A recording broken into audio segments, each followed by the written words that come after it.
एक आवाज़ जो हमेशा साथ रही। दोस्तों, मैं हूँ रेडियो। मुझे देखा नहीं जा सकता, लेकिन सुना ज़रूर जा सकता है। कभी घर के कोनों में, कभी कार के डैशबोर्ड पर, कभी स्कूल के दिनों में, कभी बचपन की यादों में। मैं चुप नहीं होता, मैं सिर्फ एक आवाज़ हूँ।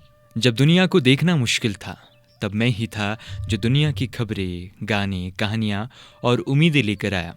मैं तब भी था जब तार नहीं थे, इंटरनेट नहीं था और टीवी हर घर का हिस्सा नहीं था। मेरा सफ़र शुरू हुआ 1895 से, जब मार्कोनी ने हवा के ज़रिए संदेश भेजा। उस दिन किसी ने सोचा नहीं था कि एक दिन मैं हर घर का हिस्सा बन जाऊंगा।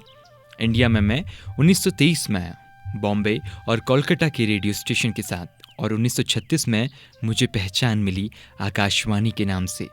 मैं खेतों तक पहुंचा, गांव की बोली बोलने लगा और देश को एक आवाज़ में बांधने लगा। जब आज़ादी की सुबह आई ना, तो मेरी वेव्स पर ही देश ने अपनी पहली सांस ली। मैंने सरकारी संदेश भी दिए और लोकगीत भी संभाला। फिर वक्त बदला, एफएम और कमर्शियल रेडियो आए। मैं थोड़ा मॉडर्न हो गया। आरजे आए, हंसी मजाक हुई, गाने बजे, डेडिकेशन हुई। ट्रैफिक में मैं सबका साथी बन गया और तनाई में सबका दोस्त। इंडिया में अगर मेरी आवाज़ का सबसे यादगार चेहरा मुझे कोई याद आता है, तो वो थे अमीन सयानी जी। उनकी आवाज़ के साथ ही पूरा देश कहता था, भाइयों और बहनों।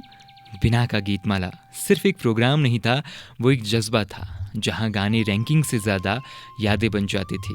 अमीन सयानी ने मुझे घर घर का मेहमान बना दिया। मैं सिर्फ शहरों तक सीमित नहीं रहा, कम्युनिटी रेडियो बना, जहां लोकल लोगों की आवाज़ बनी। रेडियो एबिक्स तराना जैसे स्टेशन ने पहाड़ों, गाँवों और दूर दराज की कहानियों को जिंदा रखा। यहाँ मैं बोलता भी हूँ और सुनता भी हूँ। जब जंग या आपदा आई, तो आर्मी के साथ भी मैं ही खड़ा रहा। बॉर्डर हो या डिजास्टर, जब सब कुछ बंद हो जाता है, तब मैं ही सबको खबरें सुनाता हूँ। फिल्मों में भी मुझे देखा होगा, कभी प्यार के पैगाम बनकर, कभी क्रांति की आवाज़ बनकर। मैं कहानियों का हिस्सा रहा और यादों का जरिया भी। आज मेरे कई रूप हैं, एएम, एफएम, कम्युनिटी, हम और इंटरनेट रेडियो। मोबाइल में भी हूँ, गाड़ी में भी हूँ और पहाड़ों के बीच भी। आज भी मुझे सुनने के लिए ना अखबार खोलना पड़ता है, ना टीवी के सामने बैठना पड़ता है। आप काम करते हुए, सफ़र करते हुए या बस चुपचाप सुन सकते हैं, महसूस कर सकते हैं। मैं सिर्फ एक मशीन नहीं हूँ, मैं आवाज़ हूँ, मैं साथी हूँ, मैं याद हूँ। वर्ल्ड रेडियो डे, यानी कि मेरा आज जन्मदिन है, और इस जन्मदिन पर मुझे सिर्फ सेलिब्रेट मत करिए, मेरी आवाज़ को महसूस करिए। मैं था, मैं हूँ और मैं हमेशा रहूँगा आपका अपना रेडियो।